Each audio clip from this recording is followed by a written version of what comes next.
Hello, everyone, and welcome to the We Win podcast, powered by Accelerate Her Africa and the Human Pattern Institute. And you're almost welcome. My name is Lolita Ejiofor, and I am your host. So, what do you do when the career you spent decades building is suddenly invisible, and the country you moved to doesn't yet know your name? Well, my next guest, Princess Onyeanusi, didn't wait for an answer. She built one. From Nigerian banking and marketing leadership to customer service counters of Cardiff, Princess rebuilt herself quietly and deliberately. And though the journey was far from easy, she faced every challenge head on, fought her way back to herself, and emerged as a voice for others. She turned toil and pain into purpose. Today, she is a board director, governance leader, trustee across Welsh civic life, and the founder of Safe Online Space Cymru, protecting ethnic minority communities from online hate and abuse. This is her story and her We Win moment. So let's get to it. Please note, this episode touches on the matter of suicide, so just be mindful when you listen. Hello, Princess. So glad you're here with us today. How are you doing? I'm very well, thank you. I'm very happy to be here today. Thank you for inviting me. A pleasure. So, Princess, you built a career in Nigeria, holding roles in banking, commercial management, and marketing leadership. Then you moved to Cardiff and spent several years in a customer service role before the board and leadership portfolio you hold today. Tell us the full story. So not just what happened, but what it actually felt like to be in the middle of it. What did those years ask of you?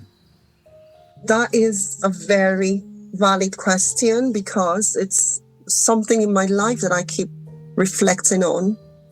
I started my career back in Nigeria.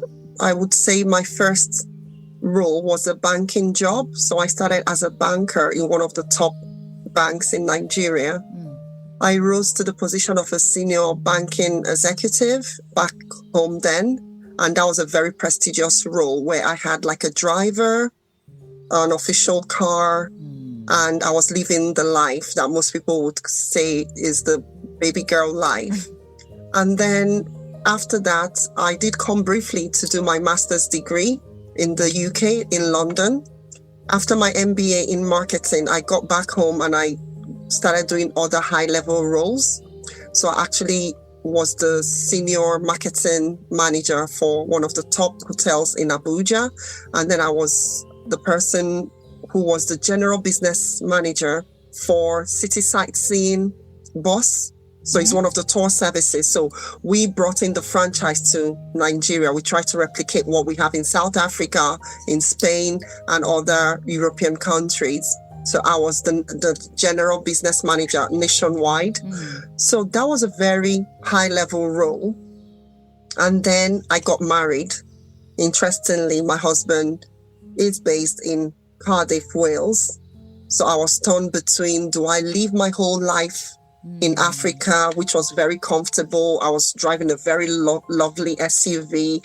I was living a good life, if I say so myself. And I was faced with that choice. But of course, bearing in mind, like family thrives when both persons are living together. And I wanted to have children as well. So I decided to leave my comfortable life in Nigeria and come to the UK. Bearing in mind, I had a master's degree from the UK. I thought it can't be that hard. It can't be that stressful. I mean, I've got a degree from that country, so it will make things less stressful and much easier. How mistaken I was. I came to the UK, I came to Wales to join my husband, and it was a very tough period, if I say so myself. I had to do like 10 applications, if not more, every day. I was applying for managerial roles because that's what I thought my certificates, placed me up for. I applied for supervisor roles I was getting, unfortunately, different, disappointing responses. And to me, it was deflating, demoralizing. And then I said to myself, you know what? I trust myself. I trust my capabilities. I am going to see if I can get an in-way into the job circle, get a low-level job, or what I consider to be a low-level job by my standards, and start from there. And that's what I did. I said, okay, entry-level roles was what I started applying for at some point. And that was when I started getting responses, because obviously my CV showed that, this person might be more than qualified for that role. So I noticed that I started getting more responses at that point. I'm like, okay, at least this is better than the blanking and the disappointing response. And I got my first role in Wales. It was a customer service role in one of the reputable organizations in Wales. And I said to myself, I'm just going to do a few months, past probation, and then I'm going to see how I climb through the ranks. How disappointed I was. For every time I went for an interview, I was told, oh, sorry, you've done so well in the interview, but unfortunately, there's this one person who's done better than you. There's this one person that has more industry experience. It was just one excuse after the other. I would say I went for like 5 different interviews within the same organization, and I never got any. And I would see the persons who had gotten these roles. They weren't, as qualified as I was academically, but they might have other criteria that have been looked at. So I'm not going to discredit them, but it just felt like, what's going on? And then I said to them at one point, I said, could I do some shadowing? Because what I find is, obviously, if there's just that one thing that this person has got as an edge, I don't mind shadowing someone who's already doing the role or someone who's high up in the role. And then I can maybe add those things that you feel made me not qualified for that role. And they kept saying, oh, we'll get back to you. And also another thing I need to mention, sometimes when I asked for feedback on why I didn't get those roles, sometimes I didn't get any feedback. It was just, oh, sorry, we'll get back to you. Sorry, we'll come back to you on that. And no one ever did. And it just started getting on me, because it started making me feel like I'm not worthy. I am not good enough. There must be something I'm lacking. I started questioning myself, doubting myself. And it wasn't a pleasant experience. It took me attending a program called Black Activist Development Program, where when I said about my experience, some of the other ladies kind of resonated with my experience. They kind of piggybacked on how I felt and said they felt actually they had experienced worse. In fact, one of the ladies who attended that program was on antidepressant medication as a result of what she had passed through. One other lady had herself crying herself to sleep every night on account of what she had experienced in getting to where she... So it was that feeling of, hang on, it's not just me. There are other women experiencing similar things in similar circles. And I would say that the Black Activist Development Program, we formed a bond amongst us ladies that attended that program. And that was when I said to myself, I am more than enough. I can do this and I can do better. I deserve better. And that was a turning point for me. I saw myself beginning to feel like the manager that I am, beginning to feel like the leader that I am, because even in school, my leadership skills started from university. As an undergraduate, I was the first female student union president of my university. I was a vice president, and then the president got into some drama, and then I elevated to the role of the president of the student union government back in uni. But I saw myself shrinking at the time. But that Black Activist Development did something in me. It lit up the fire that was dying. And that's when I found my voice. I found myself. My confidence rose. And I'm saying to myself, you are more than enough. You've got it. And you're going to show the world that you've got it. And that's why I got to where I am today. So it's really interesting to kind of do a flashback and reflect. I feel like your journey would resonate with a lot of Africans in places like the UK. I don't know much about Wales, but I do know what you did suffer was discrimination. I can't put it any other way. I mean, you were fully qualified, overqualified even. And so sad to see that even when you did diminish yourself by asking for a work shadow role, that was also challenging. And it almost felt like you were subtly put in a box, if I put it that way. But thankfully, you understood that this is not for you and you can do better. And that was how you were able to establish a new tribe with the Black activist movement that you joined. And thankfully, you were able to find yourself and grow and become a better person rather than become completely lost. Yeah, but I was near that point. It got to a point where I considered suicidal thoughts. That's how bad it was. The only thing that kept me from, going that extreme was the thought of my children. My daughter was 3 years old at the time, and my son was about 2.5.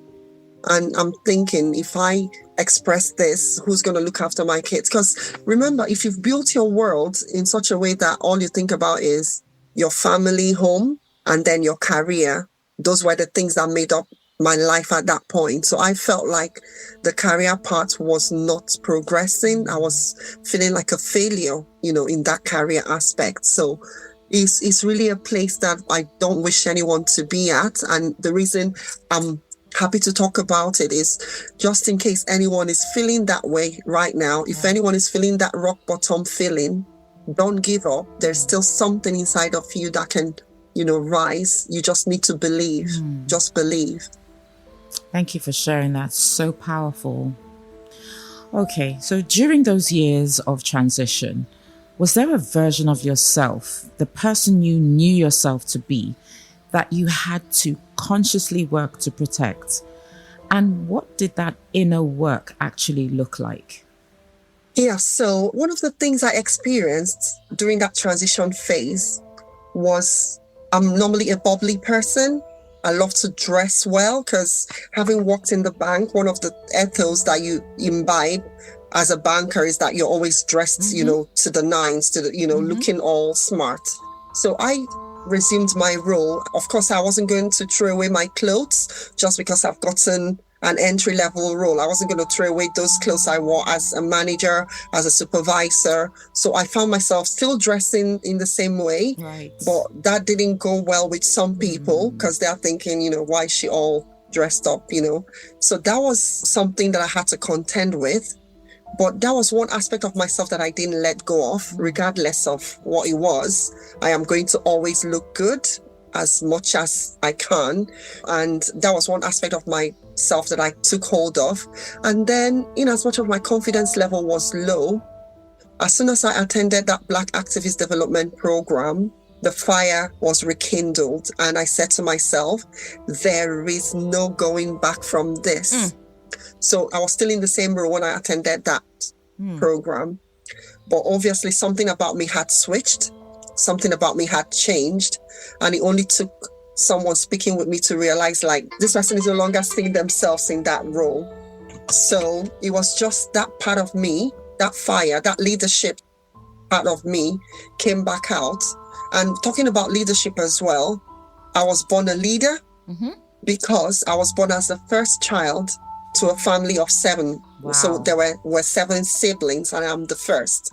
So a part of leadership came from me being the one guiding my siblings to say, oh, we need to wash the dishes, you sweep the sitting room, can you tidy up the bed? So I was already delegating tasks from a very small age, because all my mom would say to me is, you take control, I'm going to the market, or I'm doing this, or I'm doing that, you take charge.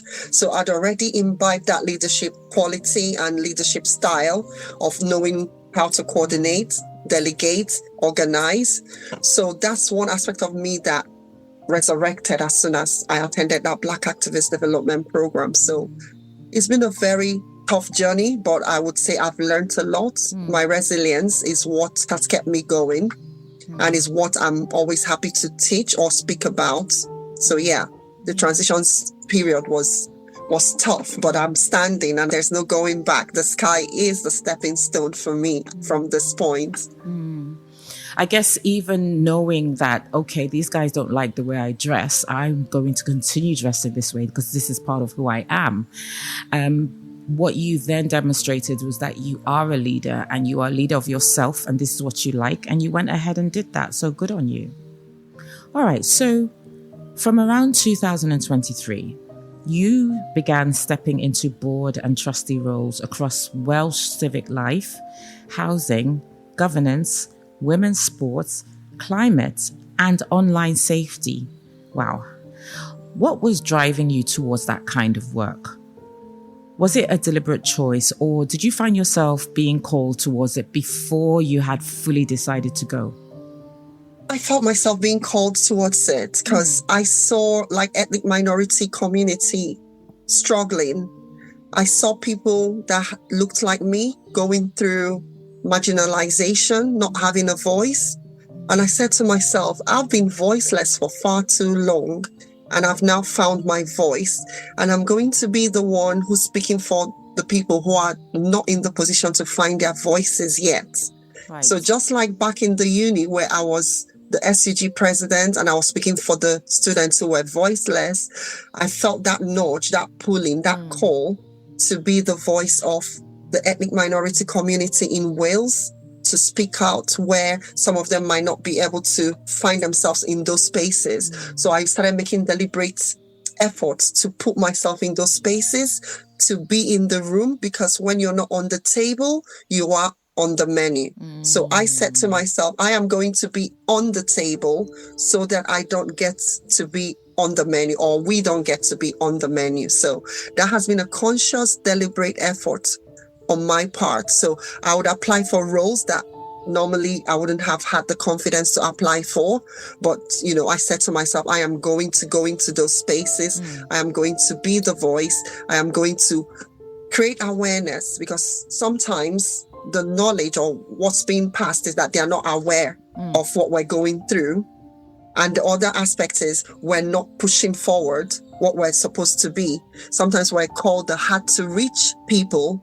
But interestingly, we're not hard to reach, is that no one is putting the effort to reach us, if that makes sense. Yeah. So there hasn't been that conscious effort to reach us. So we're labeled hard to reach. We're not hard to reach. We're eager to be reached. We're yearning to be reached.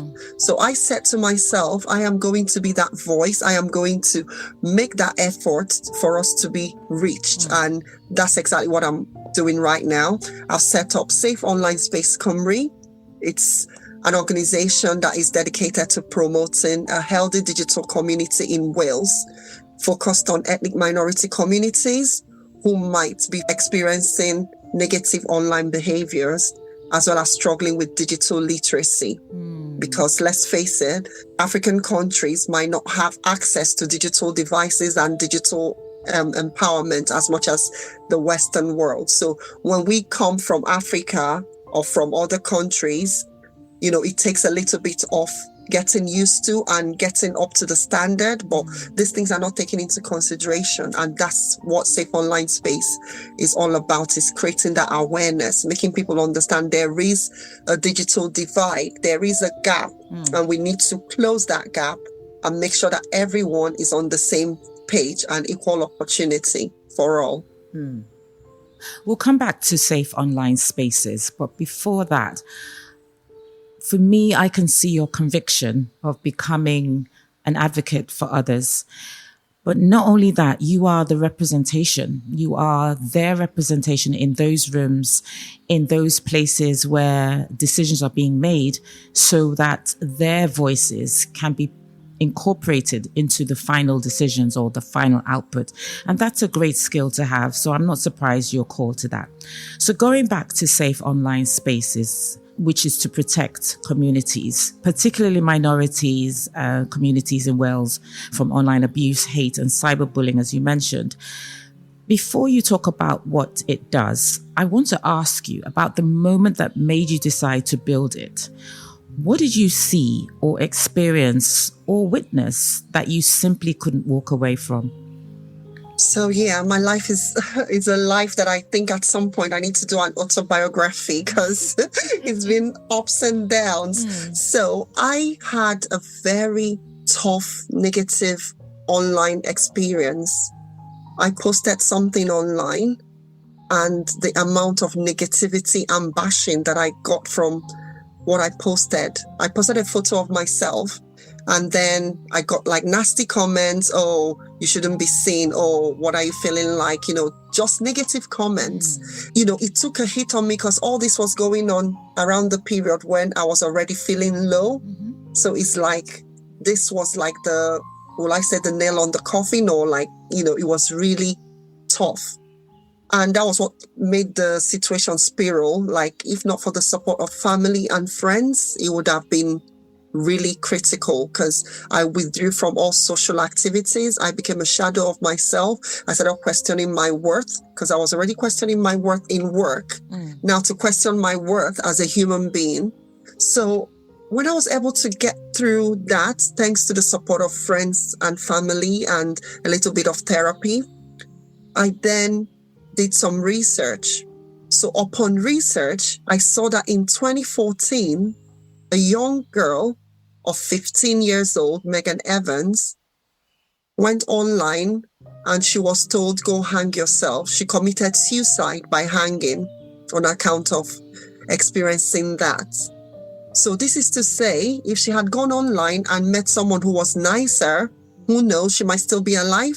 But because she was going through some sort of depression and, some low moments, she went online as an escape, only for her to now get someone say to her, go hang yourself. You shouldn't be alive. So she didn't handle it well, basically because of her age. And of course, she was already in a low state. So she took the words literally and committed suicide by hanging. Imagine being a parent, leaving your daughter at home and then coming back to a dead body. Imagine the trauma. So I said, maybe this might be a one-off. No, I was mistaken. The following year, in 2015, another young girl, Demi Brond, was found dead in her home in Bridgend. And this was as a result of persistent online abuse that she faced. After investigation, it was revealed she faced online abuse, which made her spiral and take her own life. So this is 2 suicides within a space of 2 years. And remember, these are people that have managed to speak about it, because some people come from culture and tradition where they would rather lie than admit that their family member committed suicide. So they might keep it under the wraps, say, oh, maybe she slept in the bathroom or she slept and didn't wake up, rather than admit suicide because of the taboo or the stereotype around it. So these were reported ones. What about the ones that are happening that are not being reported? And because I'd already experienced something similar, I said to myself, something has to be done about this.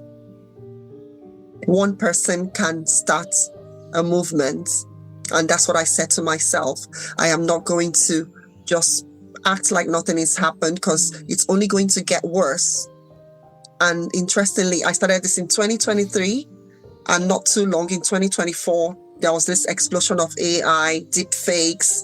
It started becoming like really mad.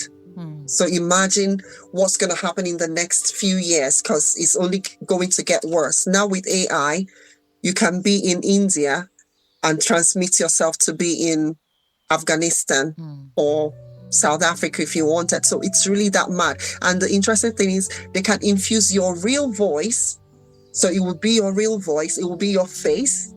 And someone is, controlling and manipulating an image of you to do what they like. So it's really going to get really, really crazy. And there needs to be sanity. There needs to be that level of control and guidelines for the online space to remain safe.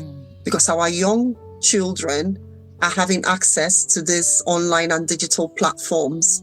So we need to make sure that we are letting them know, telling them how to react, how to respond to online grooming, how to respond to online abuse. If someone came to you and tried to be nasty, how do you respond to that? So if Megan had those skills and someone said, go hang yourself, she could have said, let me be myself, let me be.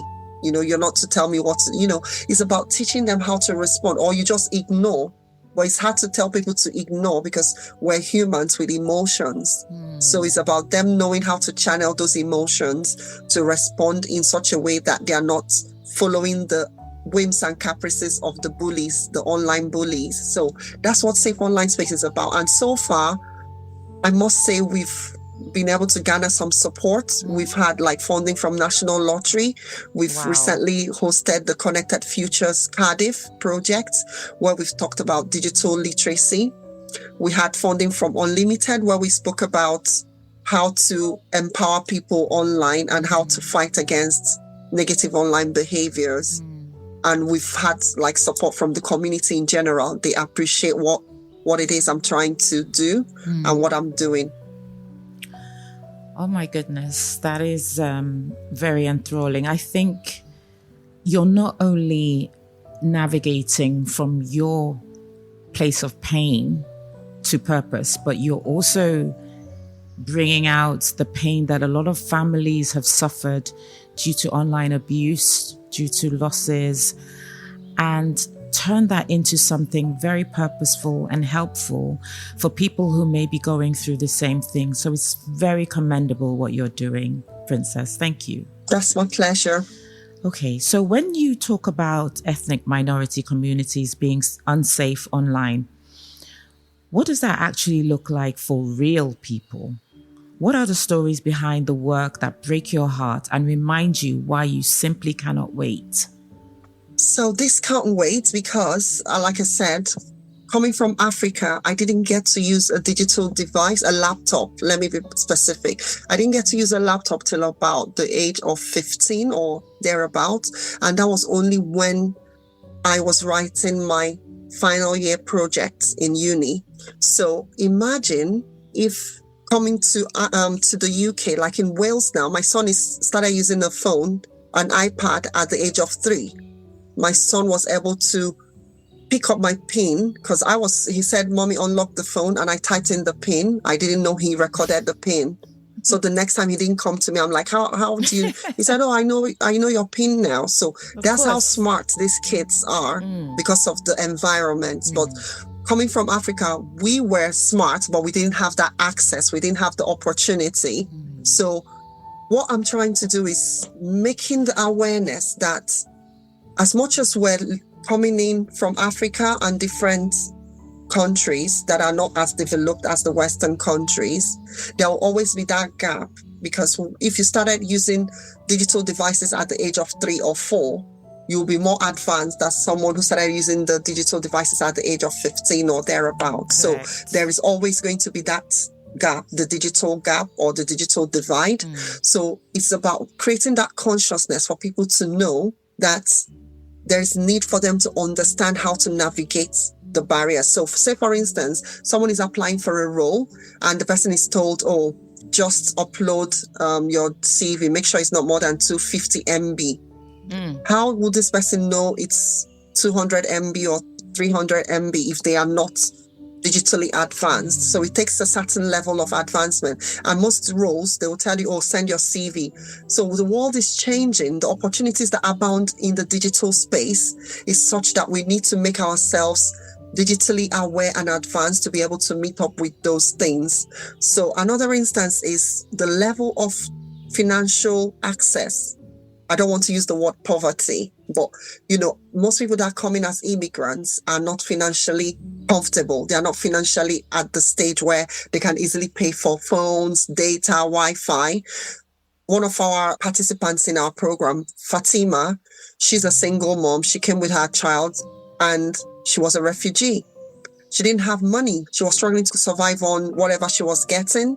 And then she needed to also have a fend for herself and her child. She needed a job.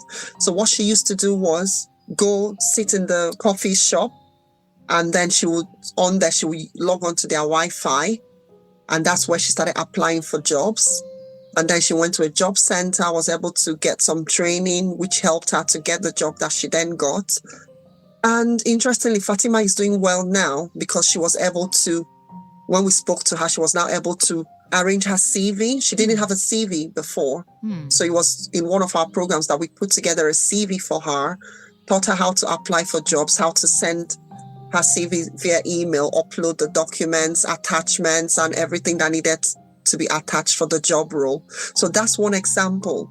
Another example in one of the other projects that had to do with digital safety was telling people how to react online. So knowing how to protect yourself online using passwords, how to make sure your passwords are really safe, not as a one-liner. Rather than using a one word, try to make it 2 words or 3 words, add figures and stuff. That makes it safer.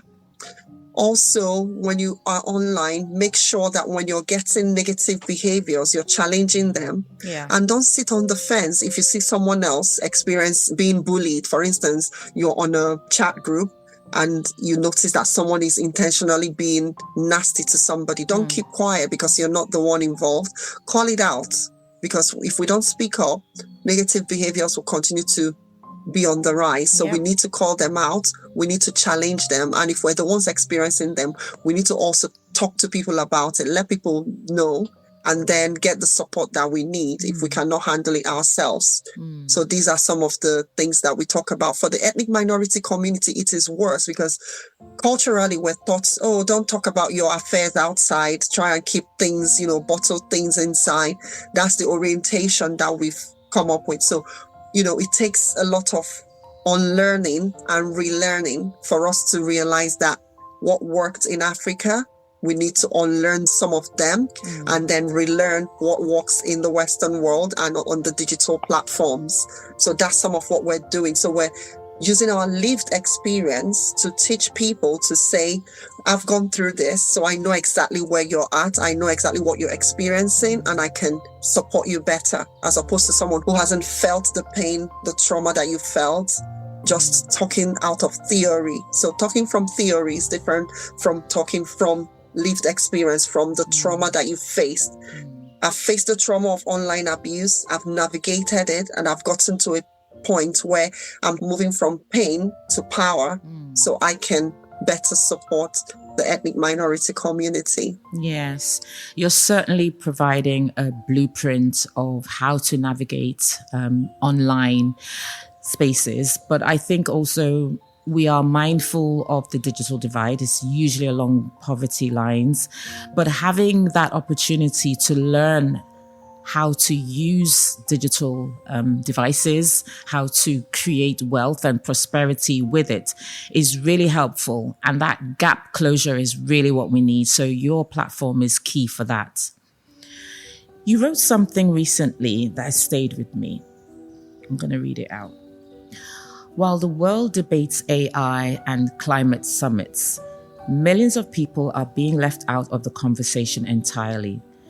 Not because they lack intelligence or drive, but because they can't access the digital tools that power the conversation in the first place.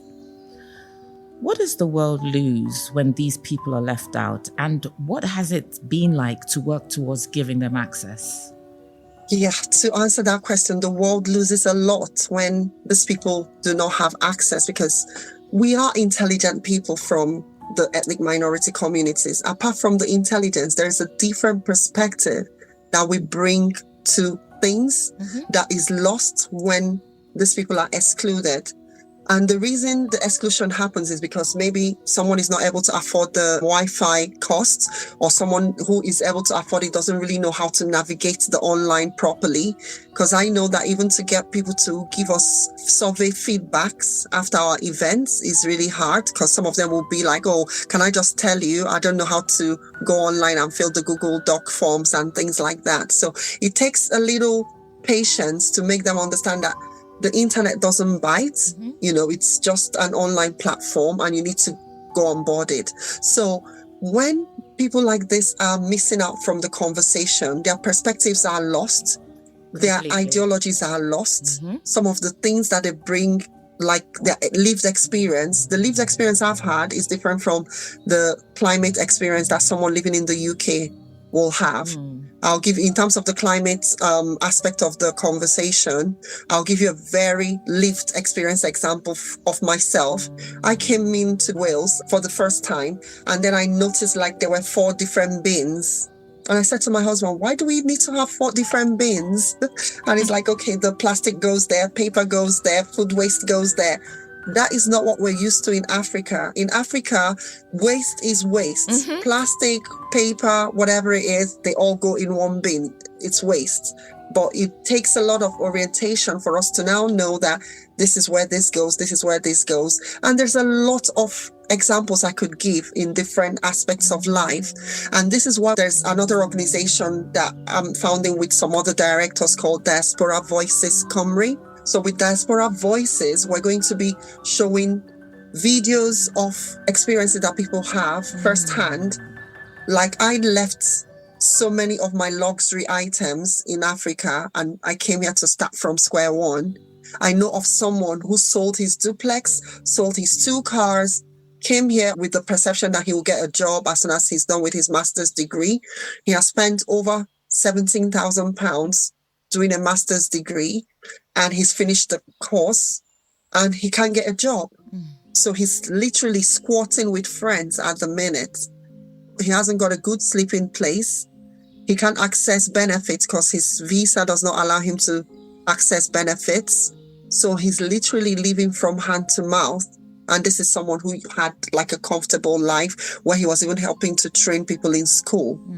So there are situations that when I hear these things, it makes me want to weep. It makes me want to. So I convert that pain to power. I'm not going to weep. I'm going to speak out. I'm going to talk about these things. I'm going to make the right authorities aware of what people are going through. Yeah. Social services. Let's talk about that for a minute. A couple came from Nigeria. They've just come in and they didn't understand that, you know, obviously in Africa, we're told spare the rod and spoil the child.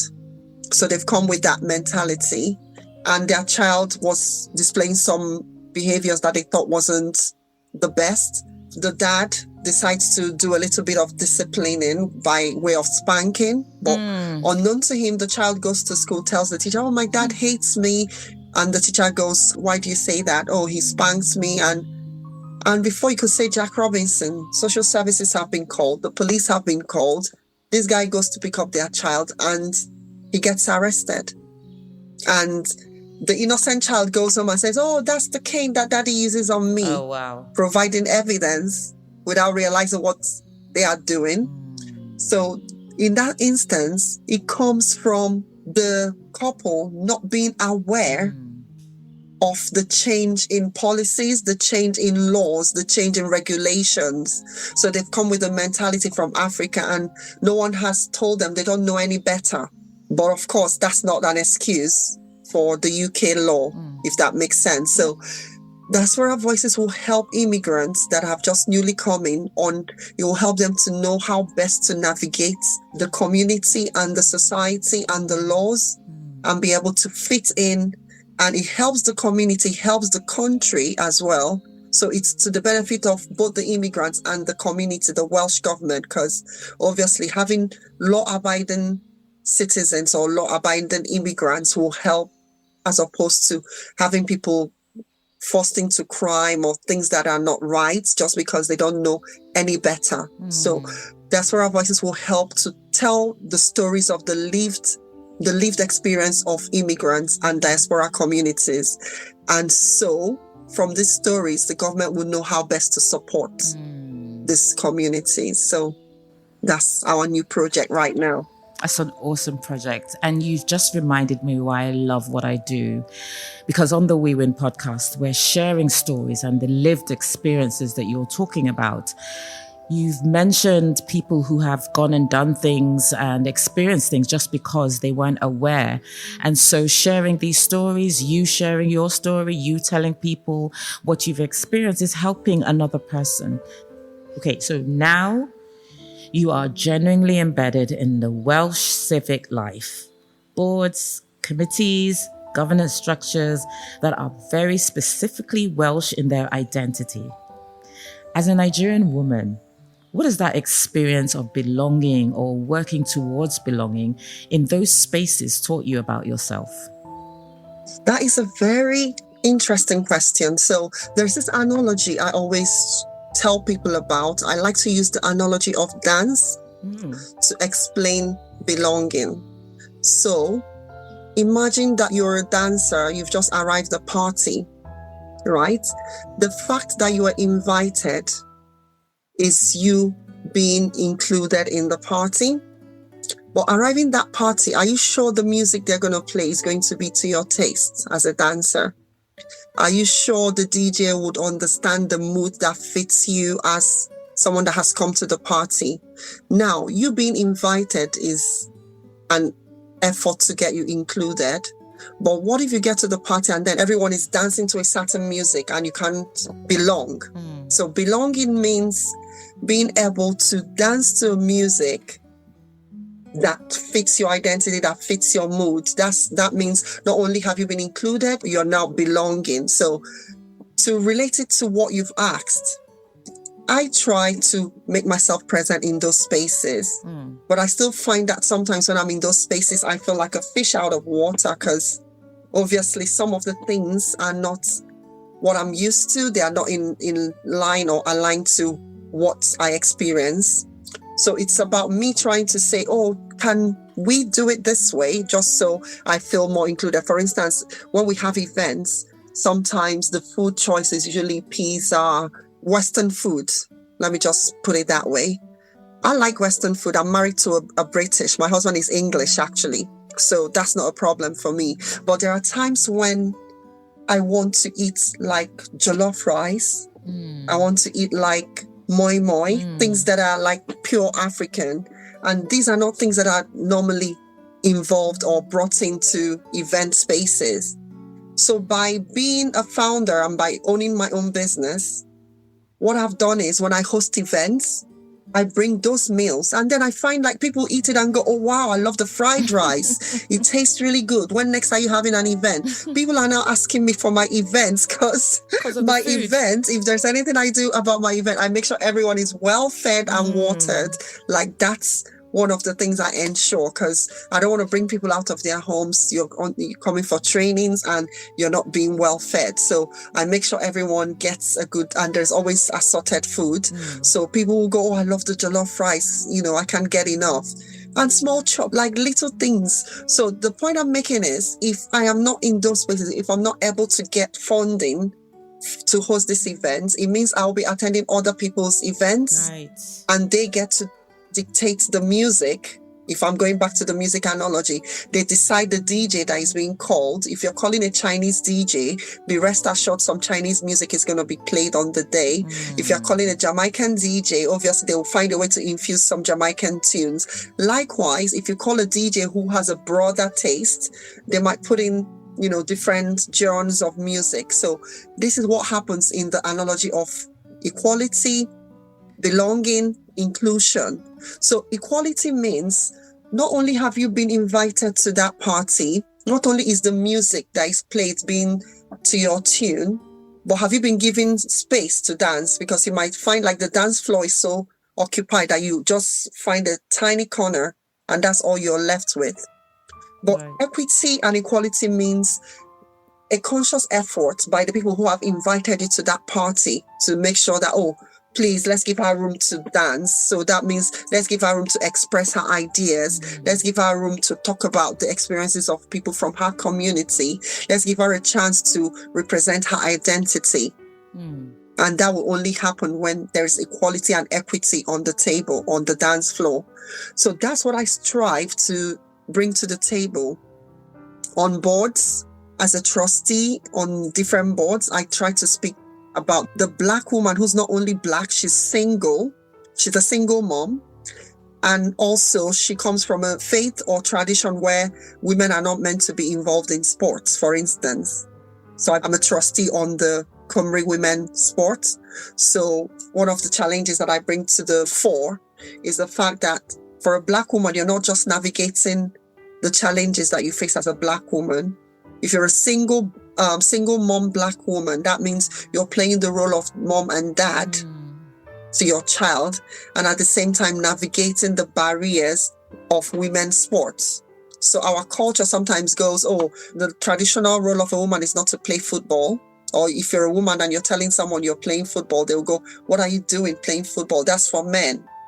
That's the stereotype. So it's about breaking those stereotypes, knowing how those stereotypes can be best addressed from the governance lens or perspective. So that's what I bring to the table. That's what I try to infuse in governance. Like when I was on the Taft Housing Authority board, I tried to make them understand that sometimes some of the laws or the policies that are being brought into the mainstream might not go well with the tenants who are struggling to feed, for instance, because you need to feed first before you start talking about what you're paying for rent, isn't it? So the basic needs is food, shelter, and clothing. So once they've been able to feed, then if you're doing an increase in rent, be rest assured they're cutting down on the milk that they would have bought. They're cutting down on some things that they could have bought to make their life better. So it's not just a decision about let's increase the rent because we need to make the place better, but let's make the home better. Let's find a way to mitigate the concerns. Let's find a way to mitigate the challenges, the pressures that this community is facing on account of low income earning. Because when you're starting from an entry level role, how much money are you making, for instance? It means that from day one, you're already placed at a disadvantage. You can afford the nicer houses, you can afford nicer things of life, but gradually, we can begin to address those things. So that's what I'm an advocate for. I'm all about seeing how we can make ethnic minority communities live better, thrive, rather than survive. I love everything you've said. And there is a strong sense of self-awareness that you have, that you understand what you're bringing to the table every single time. You mentioned food, but that's a very important part because it brings people together, especially our community where we love food in these gatherings. But you're also attracting another culture to explore and become part of what we do and understand a very important part of our culture.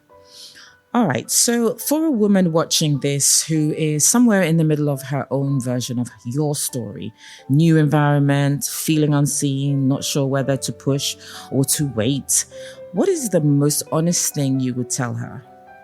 What I would say is try and find your community, because the community stories will help you understand that you're not alone. Because one of the things that breaks people much quicker is isolation. When you're isolated, you feel like it's you against the world.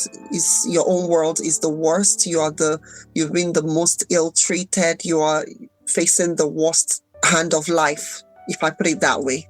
So you finding your own tribe, when I say tribe, I mean like your kin, like people that are like you, same lifestyle, same origin, background, skin color, gender, and things like that. That's the first step. Once you can find one, and then find if there are safe spaces where you can express, because a problem shared is a problem half solved. Because when you share it, you get the feeling that, oh, you're not alone. Oh, I actually experienced that 3 years ago.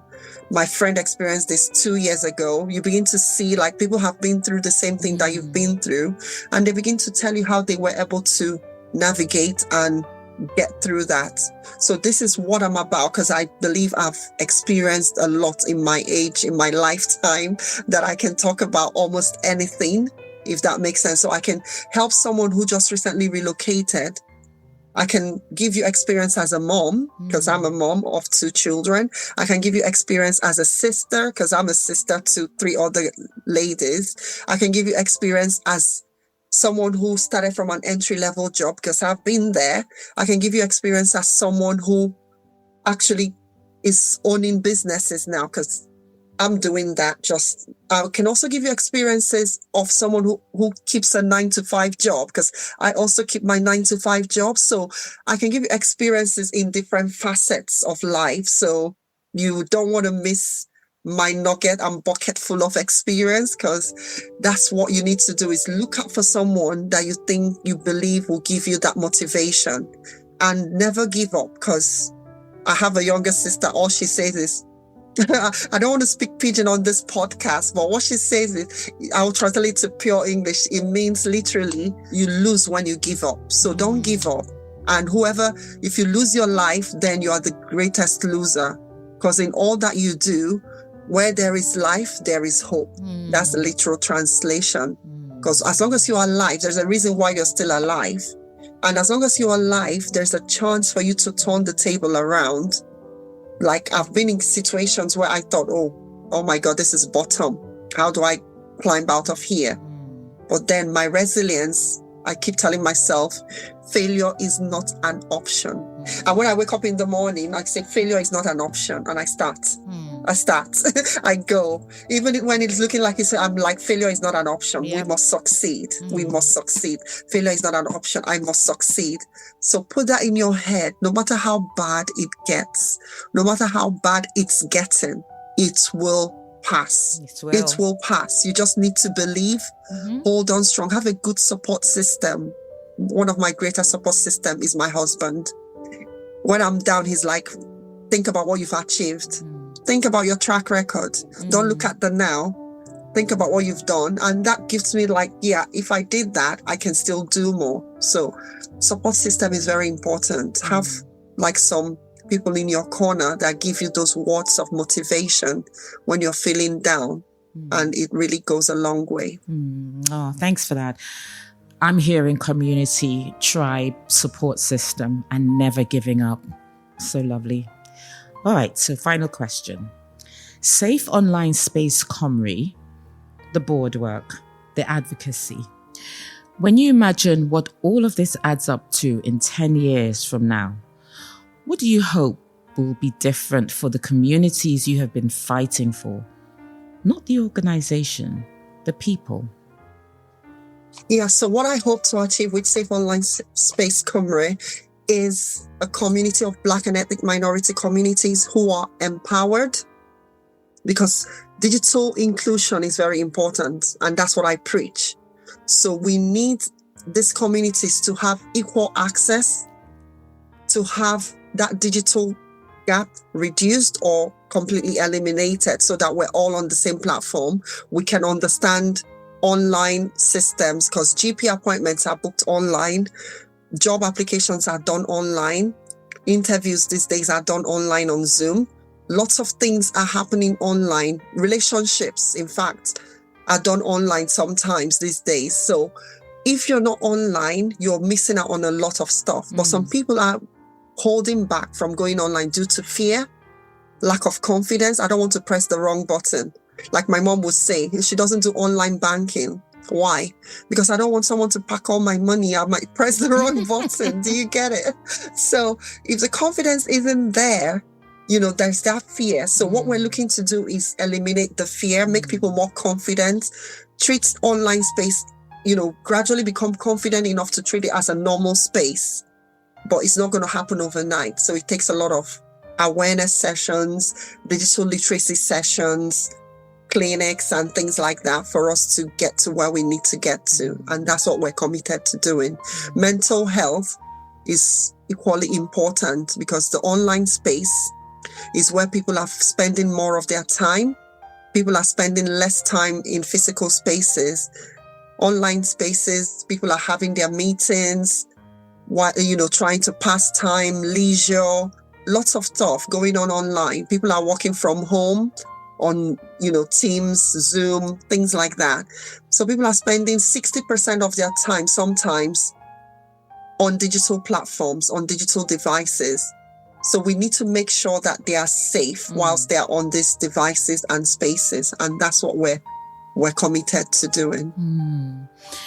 Your mission is very clear. Digital inclusion, safe spaces for communication and expression of culture and diversity. And I feel that your mission that is driven by your lived experiences is what's going to help a lot of people. Princess, it's been an honor and a pleasure speaking with you today. And I really want to thank you for sharing your story with such depth and vulnerability so we can all learn from your journey. Thank you so much. Thank you so much for having me. It's always a pleasure to talk about the community and how we can help enhance and empower this community. Thank you.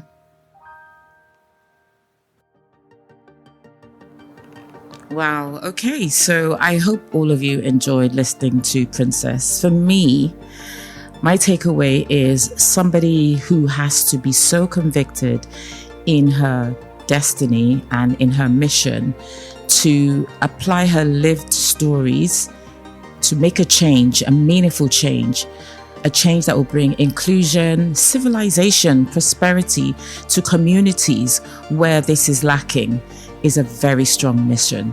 And I hope that we've taken away pain can lead to power and purpose. And that's what Princess has told us today. I'd like to say a huge thank you to all of you for tuning in and listening today.